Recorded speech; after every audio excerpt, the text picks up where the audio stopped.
आहेत। एनडीआरएफची टीम सध्या घटनास्थळी दाखल झालेली आहे। खरं तर आज रविवार असल्यानं सुट्टीचा दिवस असल्यानं पर्यटकांची मोठी गर्दी या ठिकाणी झाली होती आणि अशातच हा पूल कोसळून अनेक पर्यटक इंद्रायणी नदीत बुडाल्याची भीती आहे। घटनेची माहिती मिळाल्यानंतर स्थानिक पोलीस, ग्रामस्थ आणि आपदा मित्र यांनी घटनास्थळी धाव घेतली असून बचाव कार्य सुरू करण्यात आलेलं आहे। या क्षणाची मोठी ब्रेकिंग न्यूज आपण बघतोय। मावळमध्ये पूल कोसळून मोठी दुर्घटना घडली। एक्सक्लुझिव्ह दृश्य लोकशाही मराठीच्या प्रेक्षकांसाठी आपण खरतर पाहतोय।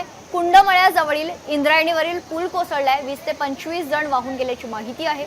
या दुर्घटनेत आतापर्यंत 6 जणांचा मृत्यू झाल्याची माहिती समोर आली, मात्र मृतांचा आकडा आणखीन वाढण्याची भीती आहे। एनडीआरएफची टीम सध्या घटनास्थळी दाखल झालेली आहे। 18 खरतर रुग्णवाहिका देखील घटनास्थळी दाखल झालेल्या आहेत। रविवार आणि सुट्टीचा दिवस असल्यानं पर्यटकांची मोठी गर्दी होती। अशात पूल कोसळून अनेक पर्यटक इंद्रायणी नदीत बुडाल्याची भीती आहे। घटनेची माहिती मिळाल्यानंतर स्थानिक पोलीस, ग्रामस्थ आणि आपदा मित्र यांनी घटनास्थळी धाव घेतली असून बचाव कार्य सुरू करण्यात आलेले आहे। मात्र अतिशय दुर्दैवी अशी ही घटना। खरतर पावसाळ्यापूर्वी अनेक उपाययोजना प्रशासनाच्या वतीने करण्यात येतात नागरिकांच्या, पर्यटकांच्या सुरक्षेच्या दृष्टिकोनातून।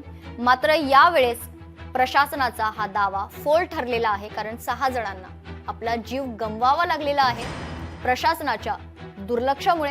खरतर मावळमध्ये हा पूल कोसळून मोठी दुर्घटना घडलेली आहे। हे दृश्य आपण बघतोय।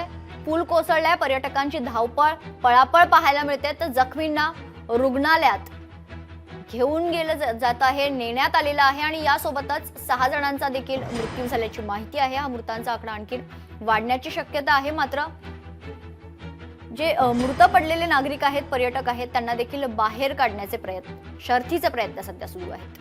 20 ते 25 जण वाहून गेल्याची माहिती आहे। दुर्घटनेत 6 जणांचा मृत्यू झाला। मृतांचा आकडा वाढण्याची देखील भीती आहे।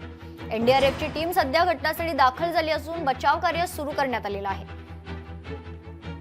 जखमी पर्यटकांसाठी 18 रुग्णवाहिका घटनास्थळी दाखल झालेल्या आहेत। यासोबतच बचाव कार्यासाठी एनडीआरएफ पथक देखील घटनास्थळी दाखल झाले।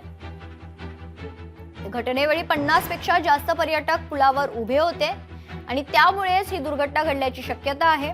स्थानिकांच्या मदतीने बचाव कार्याला सुरुवात झाली आहे। लोकशाही मराठी ऐका, पहा, जागरूक रहा।